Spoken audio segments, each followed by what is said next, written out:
Hello, this is Sarah. Today's video is going to be all about my profession, what I do for a living.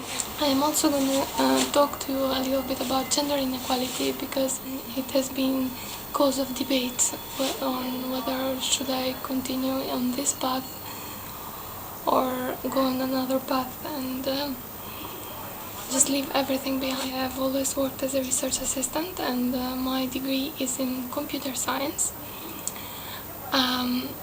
Recently I've moved into a field that is very motivating. I'm working into a computer science solution but applied to a health field.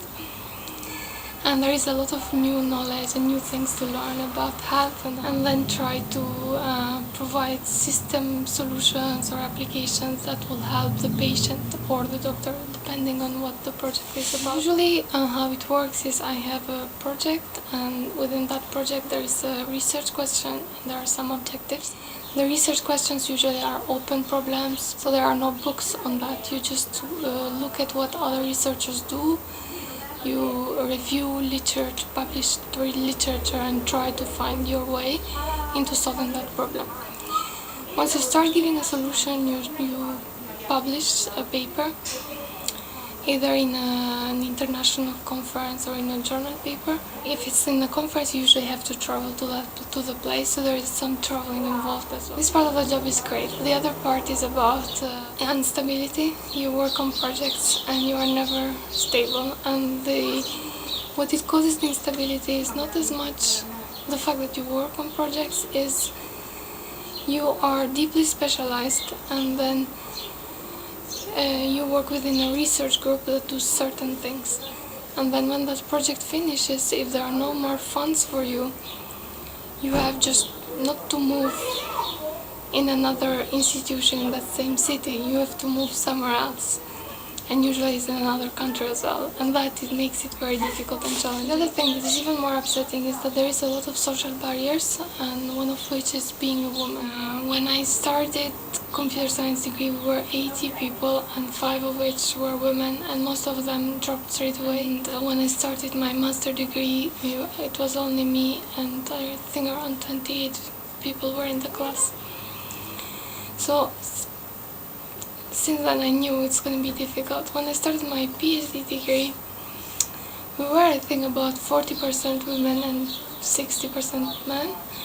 But then if you looked at how many women were holding professorship position, there were only 2%. The likelihood to become something in this field as a woman is difficult, and the reason why is the way science works. You usually are measured with publications and their impact. But fast forward to today, I have had a daughter. I have stopped for 1 year more or less because I was a part of the pregnancy. I was unemployed, and then some month afterwards. And then when I started on a part-time basis, so I have lost years of work, but I am getting older. As you get older, you have access to less funds, research funds, because some of them are limited by age, and you have less publications than your peer male scientists, and most of the time also less impact, because it's more difficult to do the same job in less time. So what I see is that professorship position is going to be unlikely in even 5-10 years. Is going to be very unlikely for me.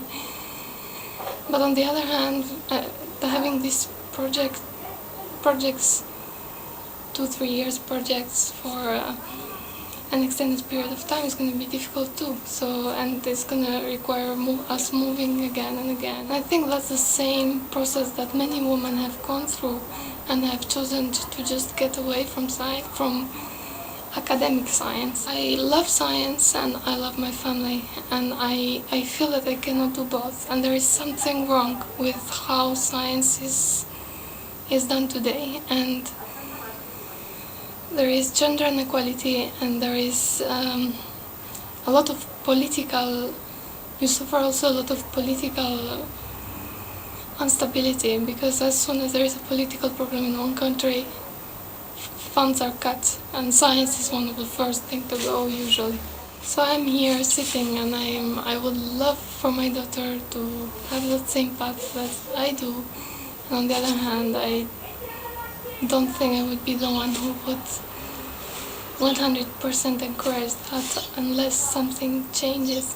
It's an open question. I don't think there is an answer to that. There is a lot of funds going into it, but there is no real change, and I think change is going to come slowly, and I'm positive that at one point we will have a lot of female scientists. It's not going to happen now. That was all for today. I would love to hear what is your profession and what if you encounter gender inequality in your type of job. Thanks a lot for watching, and I'll talk to you soon. Bye bye.